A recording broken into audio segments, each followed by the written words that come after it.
ஓம் சைராம். சைராம். வணக்கம் சைராம். எல்லோரும் நலமாக இருக்கீங்களா?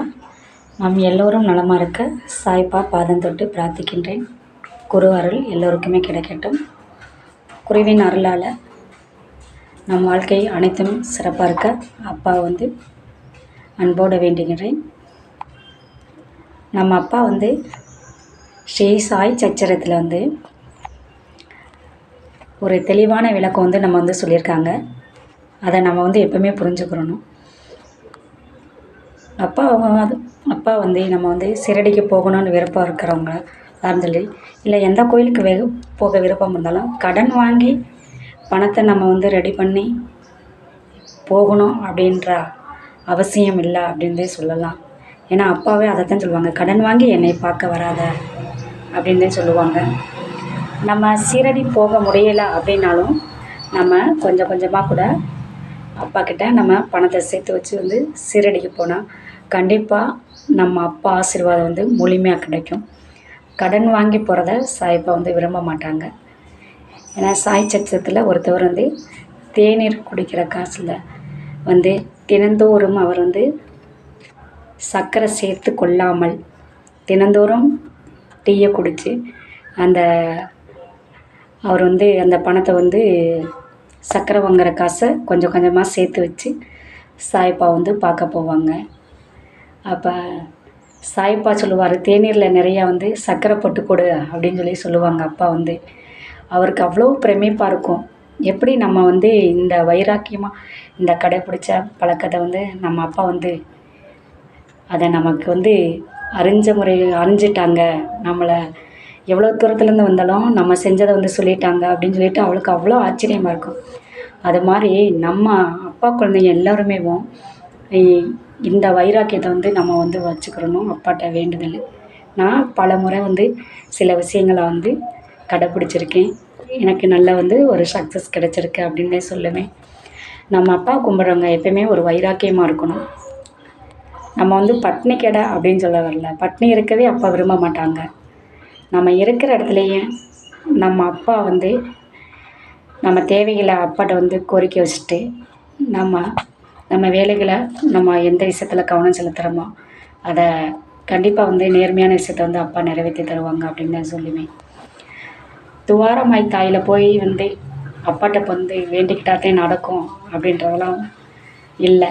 ஏன்னா நம்ம பிள்ளையாரப்பா எப்படி ஒவ்வொரு தெருமுனைகளிலும் நம்மளுக்கு ஆசீர்வாதம் கொடுத்து கொண்டு இருக்கின்றார்களோ அதுபோலவே நம்ம சாய்ப்பா எல்லா இடங்களிலுமே நிரப்பமாக வந்துட்டாங்க. இன்னும் சிறப்பாக சொல்லணுன்னா ஒவ்வொரு வீட்லேயுமே அப்பா நிறைஞ்சு இருக்காங்க. நம்ம வீட்டுக்குள்ளே அப்பா நான் பார்த்துக்கிறேன் அப்படின்னே சொல்லி வந்திருக்காங்க. அப்போ நம்ம என்ன செய்யணும்?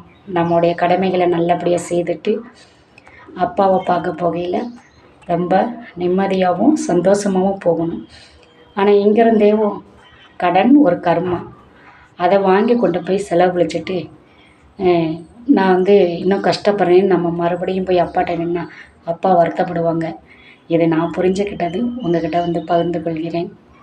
ஏன்னா நிறைய பேர் சொல்லுவாங்க, சைராம் நான் சாமிக்கெல்லாம் நிறையா நான் இவ்வளோ விஷயங்கள்லாம் நான் பண்ணினேன் அப்படின்லாம் சொல்லுவாங்க. நம்ம சாமிக்கு கொடுக்குற அளவுக்கு நம்ம அவ்வளோ பெரிய ஆளு இல்லை அப்படின்னு நான் நினைப்பேன்.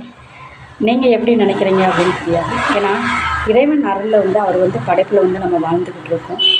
ஒவ்வொரு நாளும் நம்ம இறைவன் அருளால் நம்முடைய பயணங்கள் போய்கொண்டே இருக்குது.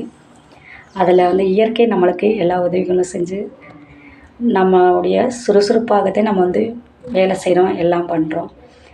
ஆனால் இறைவனுக்கு கொடுக்குற அளவுக்கு நம்ம அவ்வளோ பெரிய ஆள் இல்லை. நம்மக்கிட்ட கொடுக்குறத நம்ம ஒரு கருவியாக இருக்கோம். நான் அப்பாவுக்கு சேவை செய்கிறேன்னா நான் அப்பாட்ட இதை தான் சொல்லுவேன், நான் ஒரு கருவி. உங்களுக்கு என்னைய வணங்கக்கூடிய பாக்கியத்தை அருள் செய்ததுக்கு மிக்க நன்றி அப்படின்னு நான் சொல்லுவேன். அதனால் நம்ம ஒரு புரிதலோடையும் இறைவனை வணங்கணும்.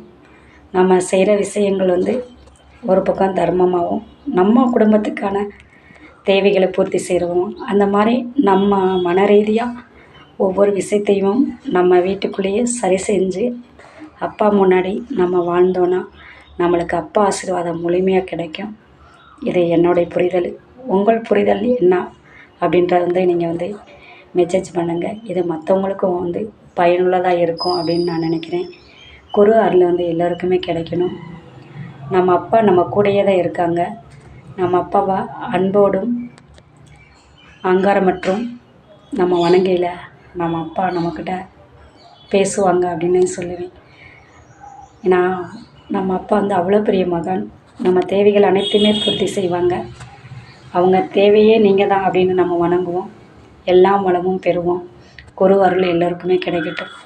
ஸ்ரீ சாயை பணிக. அனைவருக்கும் சாந்தி நிலவட்டும். எல்லா உயிர்களும் இன்புற்று வாழ்க. ஓம் சாய்ராம். ஸ்ரீ சாய்ராம். ஜெய் ஜெய் சாய்ராம். ஸ்ரீ சாயை பணிக. அனைவருக்கும் சாந்தி நிலவட்டும். ஓம் சாய்ராம்.